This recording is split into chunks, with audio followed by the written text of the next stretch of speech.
Assalamu alaikum wa rahmatullahi ta'ala wa barakatuh. There's some very good news to share about the Seekers Hub Madarik Arabic program and other things, but we'll talk about those in their proper time, bi'idhnillah. In today's lesson, which is the fourth lesson, part 2 of the Foundations of Religion and Guidance, we're looking at the preservation of the Sunnah. And we looked in part 1 at the preservation of the Quran. And since a key important aspect of beneficial learning is for us to review and discuss and recap what we learn, I would encourage you just to pause for a second and to discuss how was the Quran preserved. Just take a moment here, pause, and just discuss this question. Given what we covered in lesson 4, how was the Quran preserved? So let's take a moment. And coming back, we saw in the previous lesson the importance of transmission as a source of knowledge and the role of isnad, of chains of transmission. Chains of transmission, when sound, provide sound knowledge of that which is transmitted.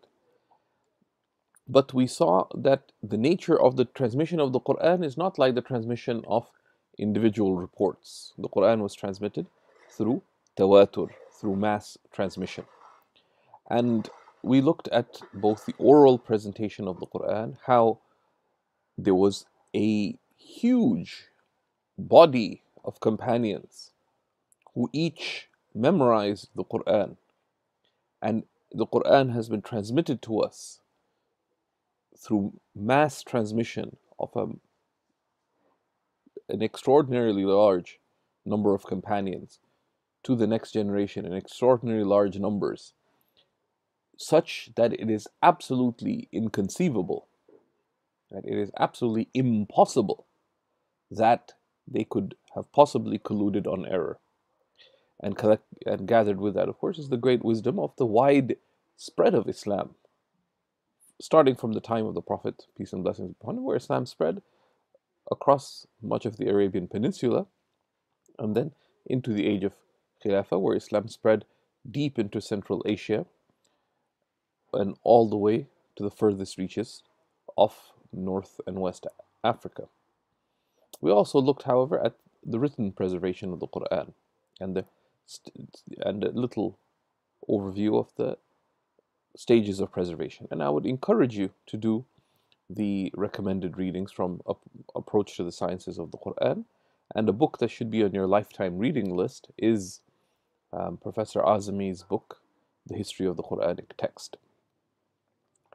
So today we are looking at the preservation of the Sunnah of our beloved Messenger, sallallahu alaihi wasallam, as part 2 of our. Here, this is connected conceptually to our earlier lesson on the place of the Sunnah in Islam.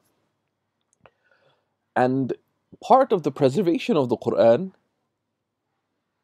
would be rationally understood from the divine promise to preserve the Quran.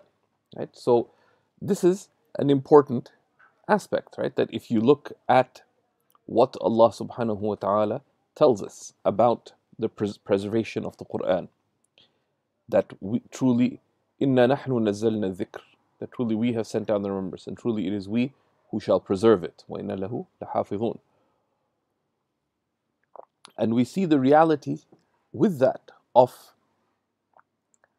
Allah's and then we look, so the divine promise to preserve the Quran, we look at the inimitability of the Quran, that the Quran could only be from Allah subhanahu wa ta'ala. And we looked at the aspects of that inimitability.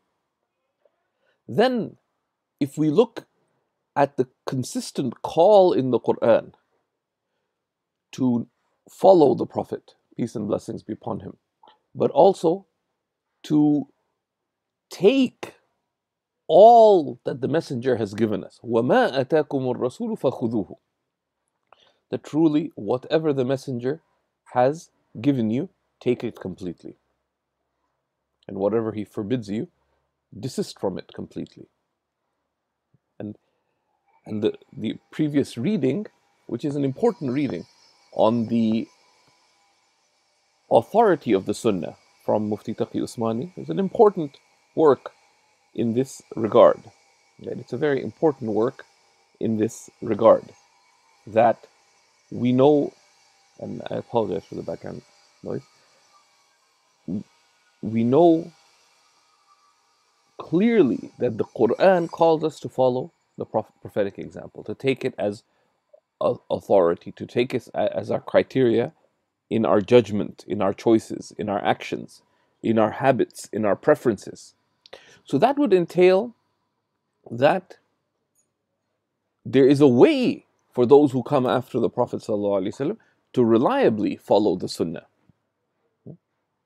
So the Quran and its preservedness, inimitability, and thereby truth affirms the authority, preservation, and reliability of that preservation of the Sunnah.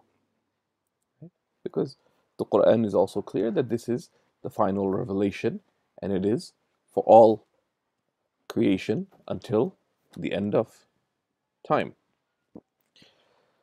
However, we see also within the Sunnah itself, and how the Sunnah has come to us, clear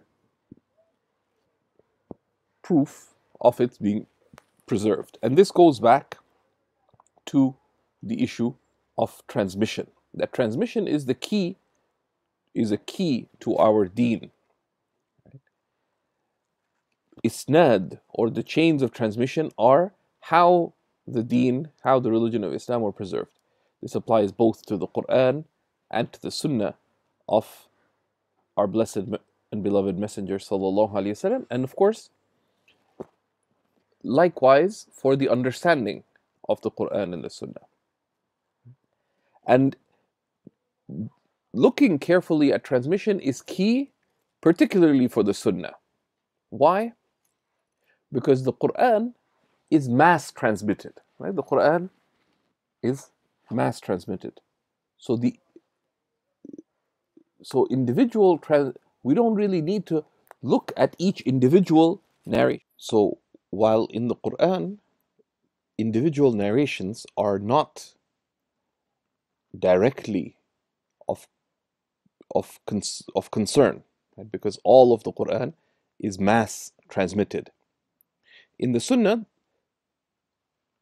individual transmissions are of greater consequence, right? Because most of the Sunnah is transmitted through singular transmissions, whether it be through individual transmissions or multiple transmissions, but not quite at the level of mass transmission, right?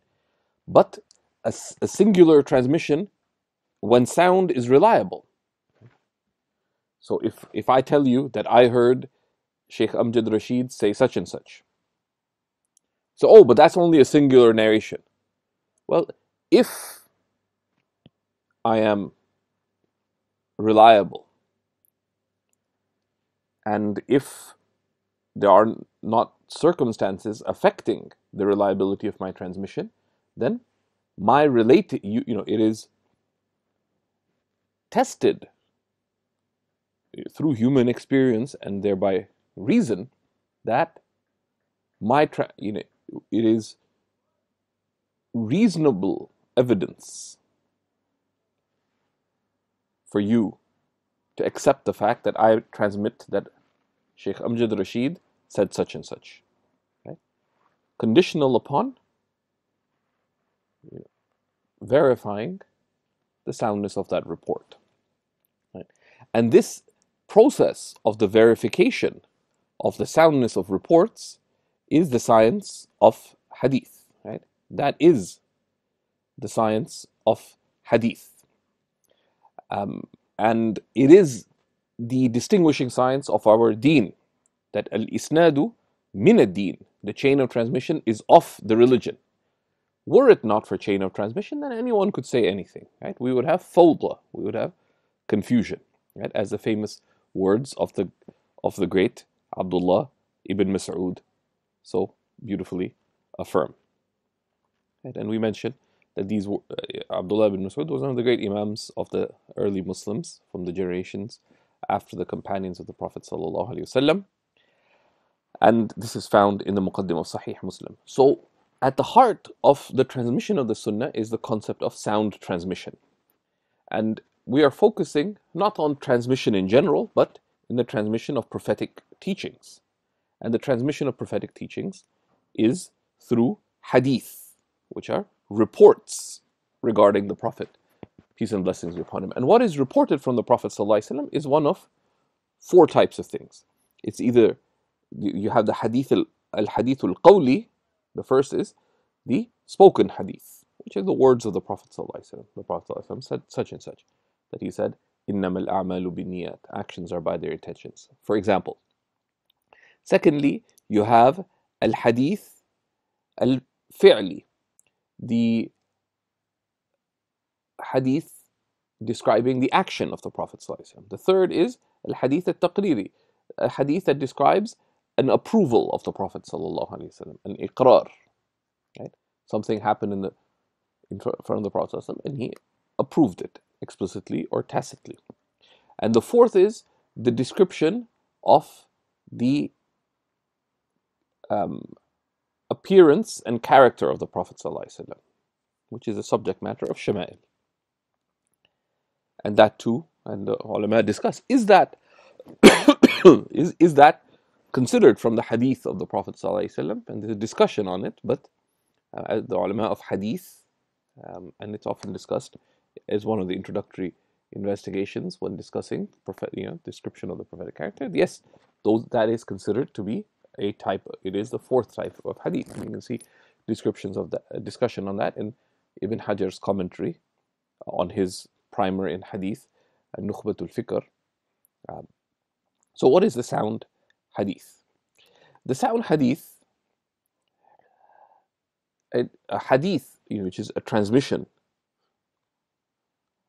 from the Prophet ﷺ or regarding the Prophet ﷺ, that transmission broadly is either acceptable, is either sound or not sound. And hadith is maqbool or mardud, is acceptable, which is, it provides sufficient evidentiary basis such that we have established reasonable surety regarding this chain of transmission that it is soundly ascribable to the Prophet ﷺ with the required verification and caution. Anything that is not at that level of qabul, of acceptance, we would say it is unsound, meaning it does not fulfill the criteria of soundness. That does not, of course, mean it is a lie, and that's a big error in our times, that a hadith having weakness simply means that it is not at the level of sufficient evidentiary basis for us to be reasonably sure that this, particularly in this particular chain of transmission, is in fact established from the Prophet ﷺ at the level of established reasonable surety. And that's something important because, this is not, the science of hadith is not butchery, accepted, rejected, right? Rather, the hadith that has weakness, there's some hadiths that have a little bit of weakness. So we say this is not, does not fulfill the high criteria of verifiable soundness. But there's a clear difference between a hadith falling just a little. So let's say if the evidentiary basis is 75%, a hadith could be 72% strength, but it, let's say, falls short. Hadith may be 60%, and you wouldn't treat the 60% strength hadith like the 72% hadith, but it could be something else at 48%, 32%, 21%. And there could be something that hits a threshold at which point we would say this is extremely weak. This is baseless, fabricated, right? But there's a clear difference between something we can say only a 1%, or there's no chance that this is established from the Prophet ﷺ. Treating a hadith that is unsound, because it has no soundness whatsoever, right? Between 0 and 5%, let's say, or 0 and 10%, is completely different from something that falls a couple of degrees short, right, of the threshold of acceptability. The highest level of authenticity of transmission is what's called the rigorously authentic hadith. And the rigorously authentic hadith is a hadith that fulfills 5 criteria. And you can see this in any work on hadith, and I would recommend that you do the related reading from Ustad Siddiqi's book, which is a good book, and particularly to appreciate the considerations underlying a rigorously authentic Sahih hadith. So Sahih hadith has 5 criteria. The first is that it's a report that is transmitted by upright and reliable narrators from their like, contiguously, and is free from defects and errors in transmission.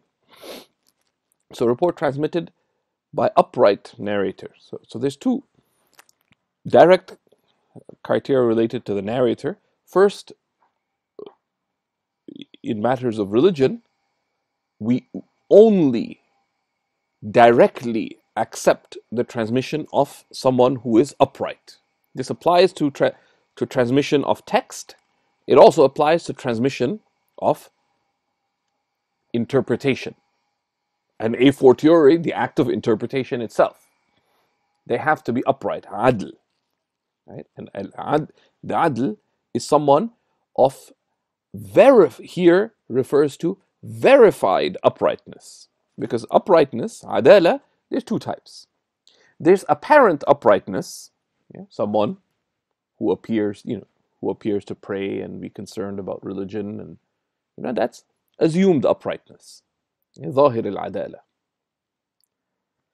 But apparent or assumed uprightness is not sufficient for transmission. Rather, the ulama were clear that given the gravity of deen, given the gravity of the responsibility of preservation of prophetic guidance, we only take the transmission of someone who has not just apparent uprightness, outward uprightness, but rather someone of established and verified uprightness, so that they are known and tested in their word and deed, that they are true and trustworthy, so that they're fit to take religion from. Right? It's not a judgment of, mashallah, they pray their sunnah. Yeah, right? But that they have verified uprightness, so we can be sure that they're a person of verified religious concern, that such a person would not deliberately relate something that they're not sure as being established from the Prophet ﷺ, or that they're not sure is in fact what is being transmitted, right? To give a broader aspect. So this is very important when it comes to hadith, and also as a broader appreciation of the way we take our deen. Right? So just because someone's nice, someone came give a talk, we do not take our religion without verified uprightness. That's the first criteria. But someone could be an upright person, but they might not be accurate in the specifics of what they transmit. Right? They're good for generalities and so on, but they have to be reliable. Right? So they have to be adl, and they have to be thiqah. And the thiqah is that they have they have, and again, it's you do not, thiqah, reliability is not reliability in transmission. So uprightness, that they are truthful, they're verified truthfulness, trustworthiness, etc. Uprightness in who they are, but they're reliable in what they narrate. Reliable meaning that they have demonstrated accuracy in their transmission. And this is tested by looking at what they transmit and comparing it to the things that are of already verified transmission. That yes, they are accurate.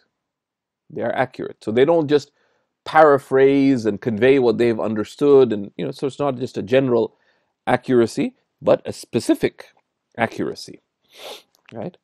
And there's degrees of reliability of narration, which you can look in the books of hadith, and there's the highest level of accuracy, nothing short of which is acceptable in the narrators of a sahih hadith.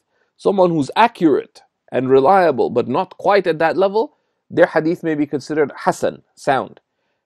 And someone who falls short in reliability, maybe the narrator of hadith that have some weakness, which may require support so that they're strengthened to soundness, and there may be narrators who are excessively weak, etc. And that's a nuanced science. And the science of narrators is an amazing science. Yeah, there's actually several sub-sciences in the science of hadith of the verification of the transmitters of hadith. When it comes to the hadith of the Prophet ﷺ, the scholars of hadith, may Allah subhanahu wa ta'ala bless them for their amazing effort, radiyallahu ta'ala anhum. They compiled detailed biographies, to verify and to confirm and verify both the uprightness and tested reliability and accuracy of the narrators. They compiled large works, and we have hundreds of thousands of specific analyses of the hadith transmitters, right? So, several 100,000 narrators were tested, and sometimes the ulama of hadith differed in their assessment of particular narrators. Some considered them more accurate and others considered them less, and they sifted through the evidence of their transmissions. And the science of what's called ilmul rijal, right? The science of the verification of the people who transmit, the science of verification of transmitters, and the act of verifying their accuracy was called al-jarh wa ta'dil, the critiquing and acceptance of narrators, right? This is an amazing science, which we won't get into, but the key is that there was a deep, critical consideration of the accuracy of the transmitters, and the proper study of this, not the quizzical or confused study of this, should increase us in our confidence in the preservation of the sunnah of our beloved Messenger sallallahu alaihi wasallam. Right? So we can say with established surety, right, that a hadith related by Imam Bukhari has been soundly, verifiably transmitted from the Messenger of Allah sallallahu alaihi wasallam, or a hadith that the scholars of hadith deem sound in the established collections of hadith. They only said it's sound because they are sure, verifiably sure, not just subjectively sure, according to clear objective criteria, that this is soundly transmitted from the Messenger sallallahu alaihi wasallam. So you look at the narrator needs to be upright and reliable. Who narrates from their like another upright and reliable transmission, contiguously, without gaps in the transmission. So the narrator, if I relate from somebody, if I relate from Shaykh Amjad, but he died 2 years before I ever got to Amman, may Allah preserve him. that I couldn't be narrating from him. So it needs to be contiguously transmitted, so that I, when as a reliable narrator, when I affirm that I heard this from so and so, that we overlapped, so that that transmission took place. So this is in terms of sound narrator. They narrate contiguously from a sound narrator. And the hadith itself is characterized by soundness. So it's free from hidden defects. There's defects, and they studied carefully what are things that can affect a transmission, right, internally. And there's different types of errors and of defects. These are called ilal, right? Things that illah is in a harmful quality, right? Of that, even though the transmission is in itself reliable, there could be something regarding it that would be considered an error. And we don't want to go into the details of that. And also, so hidden defects and errors. So we have a sound transmission, but there must be, and this is, it's called shudud. So let's, one simple example of an error is, let's say there's a particular matter that's related by six authentic chains, right, that correspond to each other in meaning, and there's another one that's irreconcilably different.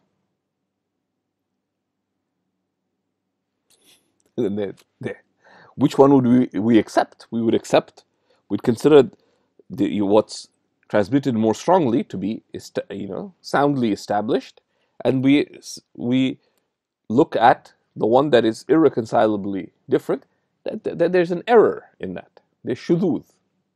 And then they came up, the depth of their analysis is amazing.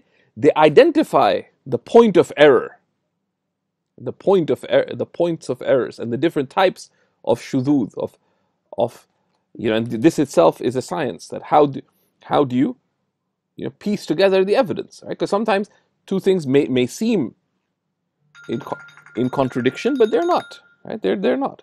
So, for example, if one narration mentions that the Prophet wore a red cloak, and another that he wore a striped cloak, well, there's no contradiction between it, because and if you look further, there may be an acceptable narration that says he wore a red striped cloak, and this is in fact a specific example, right? That some mention that the Prophet wore a red cloak, but others mention that it was striped, so it wasn't fully red, but it had red stripes. So that's not an error, right? Because the science of the reconciliation of how one reconciles hadith, right? And one of the keys to reconciliation is that you cannot look at, for understanding a specific matter from the Prophet sallallahu alaihi wasallam, you cannot just look at that at one evidence, right? Because the consideration of truth requires looking at all relevant evidence, which is why in the science of hadith they say, al-hadith إذا لم تجمع طرقه لا يفهم معناه. A hadith, if you don't gather its chains of transmission, you cannot understand its meaning. So this is the rigorously authentic hadith, right? And it's an amazing science, right? If we say what is the distinguishing civilizational science of Islam, it's the science of hadith. More than fiqh, aqidah, etc. Though all of these are great sciences, and some may be more important than the science of hadith ultimately, right? You don't have to know the science of hadith as long as you follow the Prophet ﷺ, but learning about it increases you in clarity, confidence, and surety about the truth of what the Messenger ﷺ has come with, right? And the fact that we have it soundly preserved, which is a promise, of course, of Allah and His Messenger, as we've seen. Why did the scholars take this approach? There are specific bases, many specific bases in the Quran and in the Sunnah of the Prophet ﷺ regarding the importance and critical responsibility to verify. One of these is in Surah Al-Hujurat, verse 6. Allah subhanahu wa ta'ala addresses the believers. Ya ayyuhalladhina amanu, O you who believe. In ja'akum fasiqun binaba'in fatabayyanu. If a corrupt person comes to you with a report, naba is a report, with news. فَتَبَيَّنُوا, then confirm. And tabayyanu, and it's come in explanation of it, أي فَتَثَبَّتُوا, then make sure. Right? Then make sure. And if you did a textual analysis of this, you'd see you could deduce all the science of hadith through the implications of this one verse. But of course, there's a lot more to that, both of specific prophetic instructions, but also of practical application. Right? If a corrupt person comes to you, so if a person comes to you, we understand from it. First, verify: are they upright? Because fasiq. So you have to make sure that they're not fasiq. The opposite of fasiq is adl. So they're upright themselves. And then, is what they're saying reliable? So can they be relied on regarding what they're saying? So there's uprightness, there's reliability.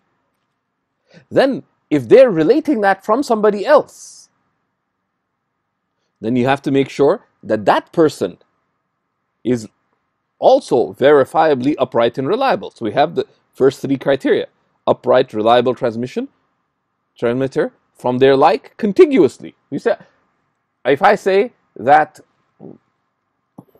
let's say, if I were to say that Shaykh Badruddin al-Hassani said, but Shaykh Badruddin al-Hassani was from the first part of the 20th century, I wasn't even born then. So I'm not relating this contiguously. So we have to find out who, right? فَتَبَيَّنُوا, to make clear. And then Allah subhanahu wa ta'ala in the rest of the verse tells us, lest, in the specificness of the context, lest you accuse people out of ignorance and then regret regarding it. Okay?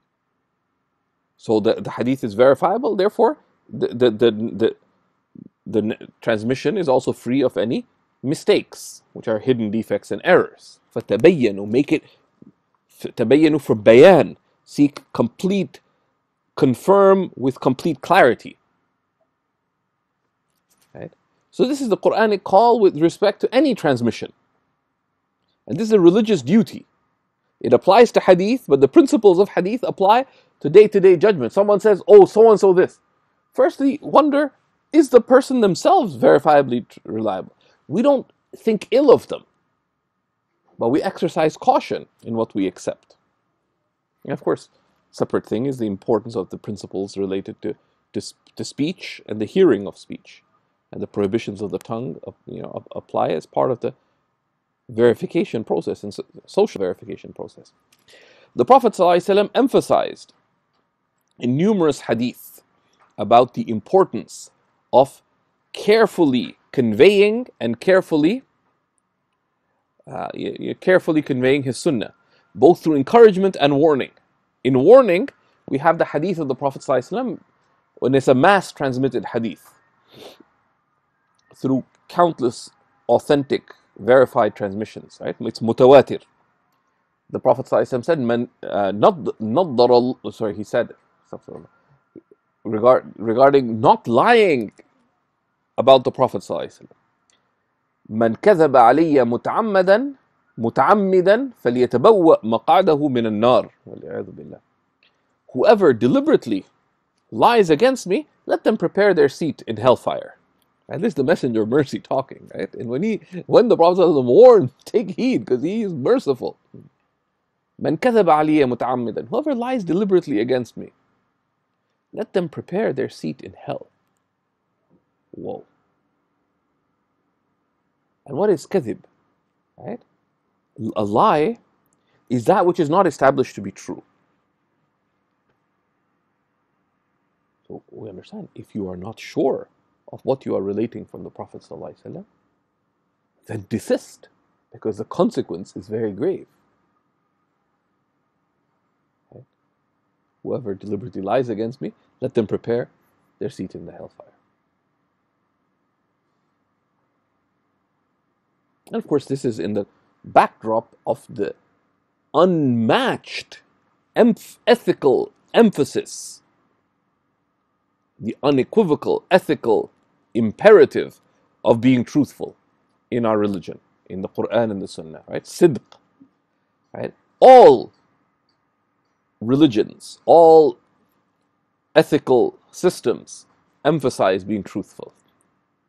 But the absolute moral imperative and duty of being truthful, and the absolute moral repugnance of lying, is established in the Quran and prophetic teachings at an ethical standard unmatched and unmatchable. So that's at the level of warning, but then the Prophet also conveyed, told us, encouraged us about conveying. And this should encourage us to all have some share of learning the Sunnah reliably and conveying it to others. Right? Make that intention. Like now. Right? That have something of prophetic guidance that you've learned properly and that you convey clearly. جعلنا الله تعالى من هؤلاء بفضله وكرمه. So in another mutawatir hadith, in a mass transmitted hadith,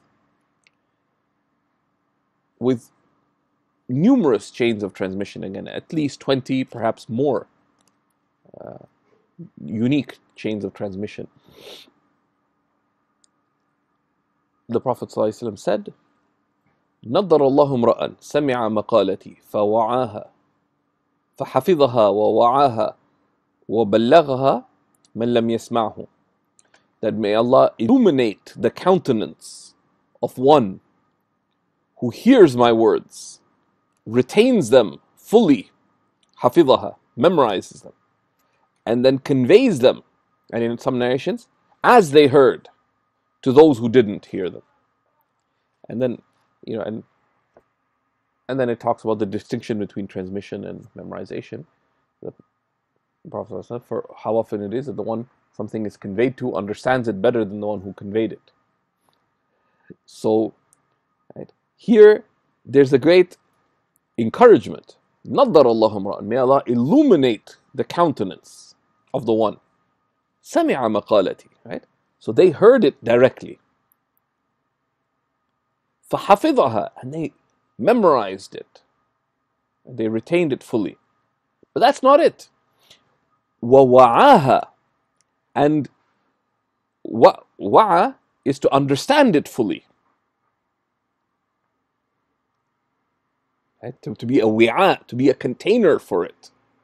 And of course, being a container, the ulama say, the issue of you yourself being upright is understood, because to be a wi'a for something, to be a container, like, I had some yogurt, right? Some liquid yogurt. Now, this cup, if I put pure water in it, right, the water may be pure. Right? I take some water and I put it in it, the water will be murky. Why? Because even though the water I put in it is sound, when I give it to you, it'll be affected by the murkiness of the container. Right? فَوَعَاهَا, and they encompass, and they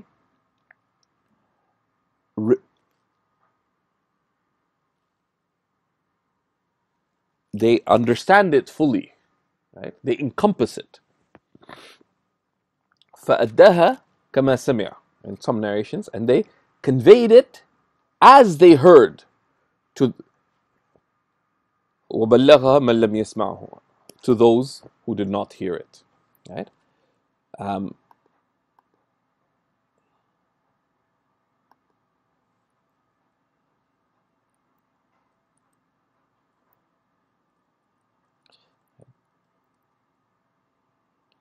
So here we see 4 clear conditions in this hadith. May Allah illuminate the countenance of one who hears my words. Right? You have to hear from one who heard the words of the Prophet. You have to retain them fully, memorize them. You have to encompass that in your retention. فَوَعَاهَا. So you understood it. You were a vessel for it. And then you conveyed it. And in some critical narrations, فَبَلَّغْهَا كَمَا سَمِعَ. As they heard it. Not as you understood, but as you heard, to those who hadn't heard it. So we see here, and in these are just a few example texts from the Quran, from the Sunnah, of the emphasis of accuracy, and the Prophet, Allah and His Messenger, giving us all the guidelines needed for the science of hadith, for the science of transmission. Right? And this careful transmission was upheld generationally. Right? How was this careful transmission upheld? In the age of companions. Right? The Sahaba, in the lifetime of the Prophet ﷺ, had great concern for memorization of hadith.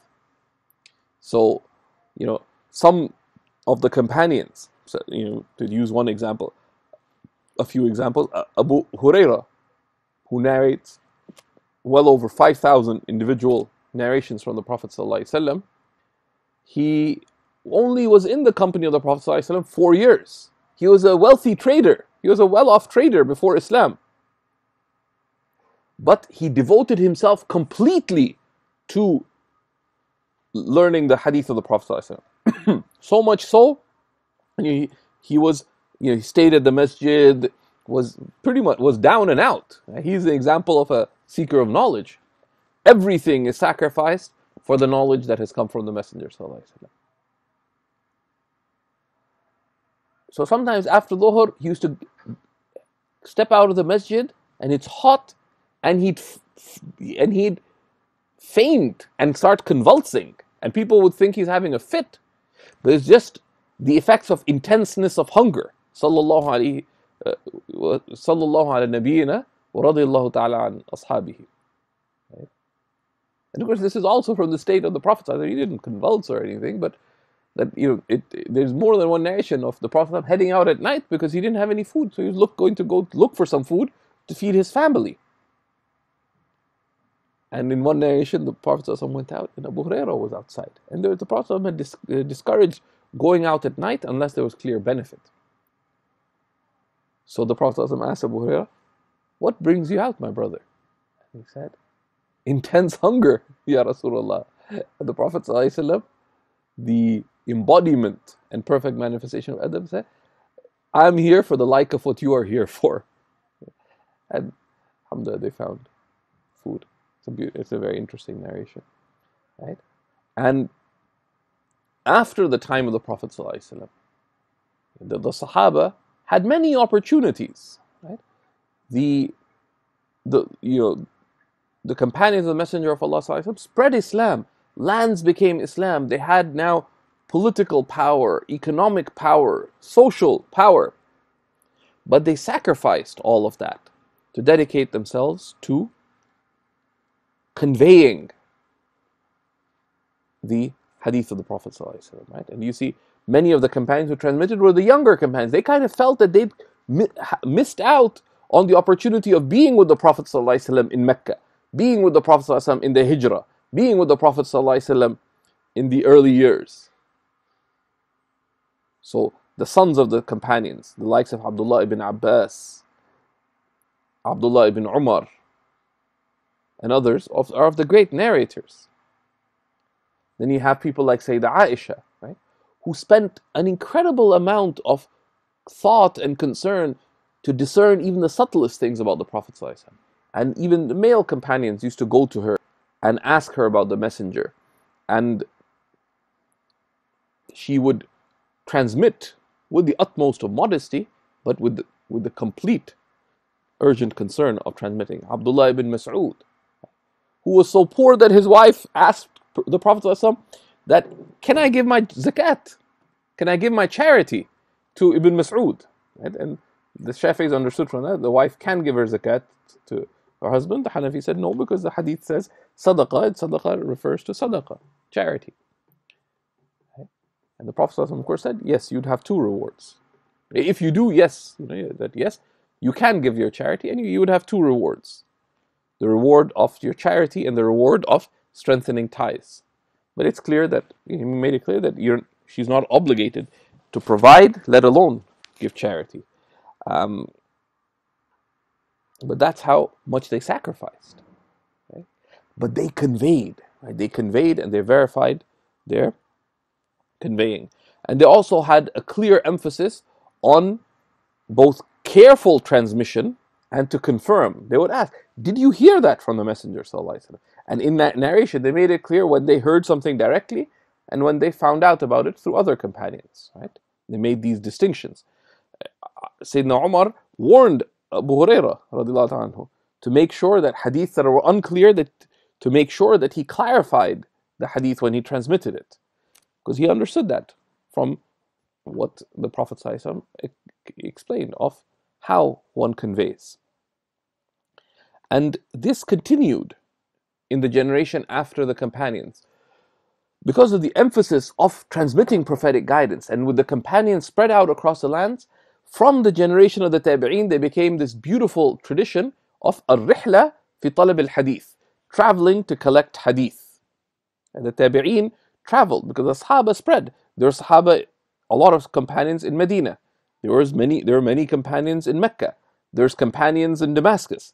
There are companions in Iraq, in Kufa, in Basra, in Egypt, right? And there are tabi'een who went from city to city collecting the hadiths in the generation after the Prophet. Some of the Sahaba traveled to directly hear a hadith that they'd heard indirectly. So a Sahabi heard that so and so relates that another companion said such and such. Said he said it? Yeah. So they went and said, did you hear the... So they went all the way from Medina to Damascus to hear one hadith that they'd already heard, but they wanted to hear it directly from the Sahabi who heard it from the Prophet sallallahu alaihi wasallam. And they sought out the most accurate known transmitters. So we have this beautiful concept called what's called asanidu dhahab, the gold chains in hadith. Right? So Imam Malik, for example, in the Muwatta, one of the golden chains is Malik. Imam Malik relates from Nafi', from Ibn Umar, for example, right? There's these from the Prophet sallallahu alaihi wasallam, right? And there's these golden chains of transmission because they sought out the most accurate possible transmitters, right? And those are the core of the hadith, right? The rigorously authentic, well-known, mashhur hadiths, right? And this concern to transmit, to carefully transmit, and to carefully collect the hadiths is something that the Imams, you see, for example, the Imams, they traveled, and it wasn't just coincidence. Imam Shafi'i went to Medina and learned from Imam Malik. He went also to Iraq. He went to Egypt, and people learned from him. Imam Ahmad went to Imam Shafi'i and learned from him. Imam Muhammad ibn al-Hasan studied under Imam Abu Hanifa, but he also went to Imam Malik and took the Muwatta several times from Imam Malik. And Imam Shafi'i not only took from Imam Malik, but he also took from Imam Muhammad al-Hasan. Right? And they traveled. Right? It was not only for hadith, but one of the primary concerns was to gather the hadiths. To gather not just the body of hadith, but the particular transmissions of hadith. The hadith was also written.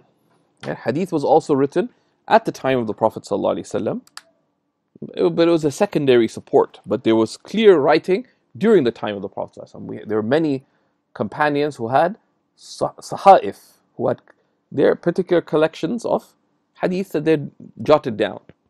But all of those who gathered, like amongst them Abu Hurairah and others, who had particular, their own yani, individual writings of hadith, all of them transmitted far more than that. Right? So the primary transmission was oral, but hadith was written at the time of the Prophet. Hadith was written at the time of the Tabi'een. Hadith was written at the time of Tabi'een. And as shown by so many hadith scholars and other intellectuals, there's some beautiful work done on this by both Professor Azami and before him Professor Hamidullah and many others. But these are some writings that you can find in English.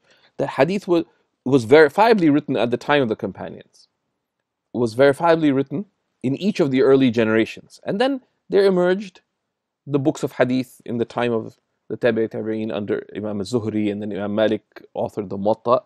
And there's a huge, as people became more and more widespread, right? And, as now, there's multiple generations now between those narrating and the narration, the scholar said, now we have to formalize the textual gathering of the hadiths. But all of that took place within the first century of Islam, right?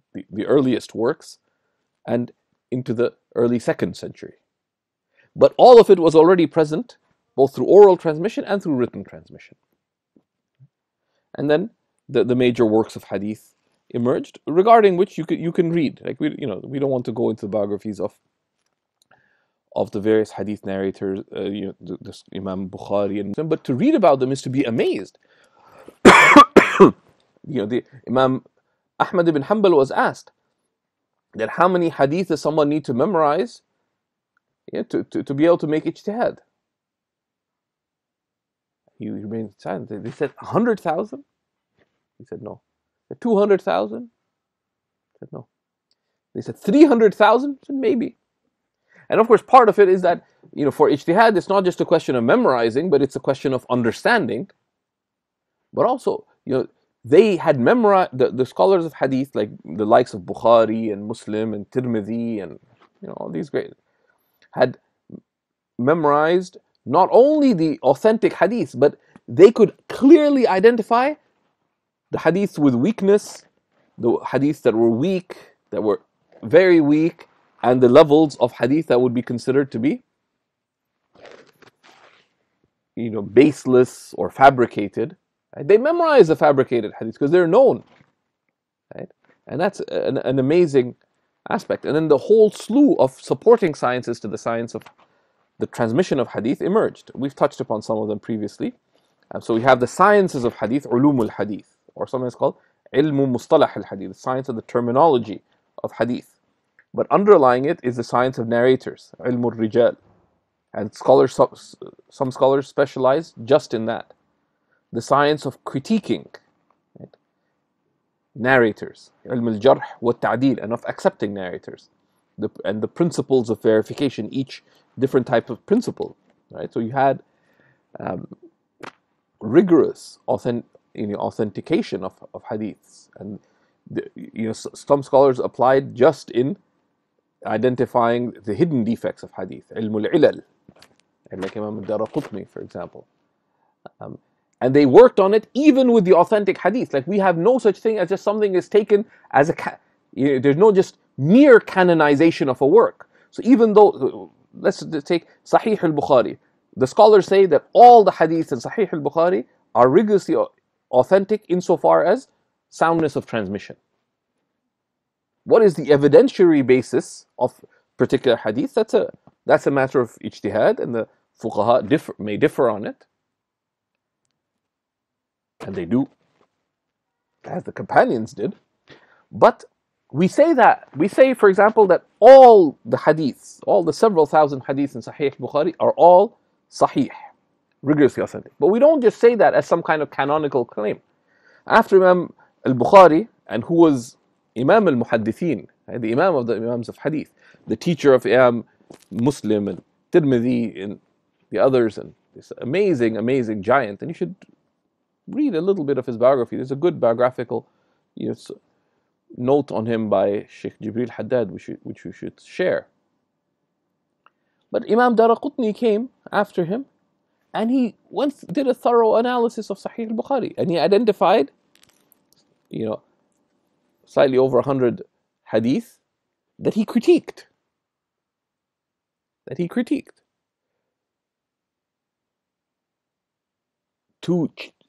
And the argument was, do these in fact fulfill your own standard when it comes to your narrations? And the scholars who came after, some agreed with Ad-Daraqutni, some disagreed.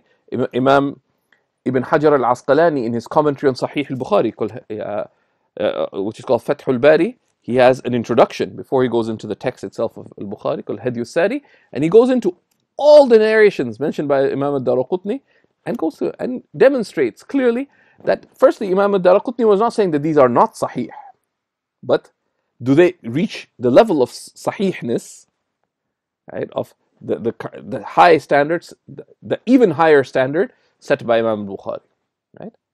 But this is an affirmation, that all the hadiths in Bukhari, for example, are authentic based on careful verification, right? Careful verification. So that in the 7th Islamic century, Imam Ibn Salah said these profound words, and it left the scholars afterwards debating what exactly he meant. But he said that the door of tasheeh, the door of hadith verification is closed. And Imam al-Suyuti and others had a lot to say about what it meant. It did not mean it's closed in that there's no place left for any kind of verification of hadith, but it's closed in that we've taken care of this now. Right? That, those hadith that are transmitted from the Prophet, they've been all looked at and verified in soundness, so there's no need to just to reinvestigate. It's been reliably investigated already. And this is a great blessing. So, in summary, we can affirm, when we look at the science of transmission, with clarity, with confidence, that the sunnah of the Messenger of Allah sallallahu alaihi wasallam was and remains preserved soundly, reliably, and verifiably. So that when Allah subhanahu wa ta'ala says, truly you have in the Messenger of Allah the most beautiful of examples for whoever believes in Allah in the last day, we can with confidence take that guidance as has come from the Prophet ﷺ, and as has been understood by the scholars. We can take him as our exemplar. We can walk on the footsteps of that guidance related to him without misgivings that, what if it's not true? It is. Walhamdulillah ala dhalik. Next lesson we're going to look, and before that, there's some recommended readings, amongst them the chapters on the sound hadith from studies in hadith methodology by Professor Siddiqui, it's a work that we've recommended before. And be careful about non-scholars and particularly academics writing about the science of hadith, because it's a technical science and it requires the criteria for transmission apply a fortiori to someone writing about the science of transmission. And Shaykh Musa Ferber, may Allah preserve him, has a solid translation of several hadith works, including Ibn Hajar's Nukhbat al-Fikr, and these are available through Amazon and elsewhere. And next lesson we'll be looking at the principles of interpretation of the Quran and Sunnah, the methodology of interpretation of the text of the Quran and the Sunnah, and how this interpretation was also transmitted. Right? And then the emergence and formalization and systemization of the schools of Islamic law. And for that, I would recommend for next week, if you can do the readings on madhabs, on following qualified Islam, the established schools of Islamic scholarship, by Sheikh Nuh Keller and by Sheikh Abdul Hakim Murad from Sidi Masood Khan's website. Inshallah, we'll be sharing these resources with you. Wa barakallahu ta'ala fikum. Assalamu alaikum wa rahmatullahi wa barakatuh.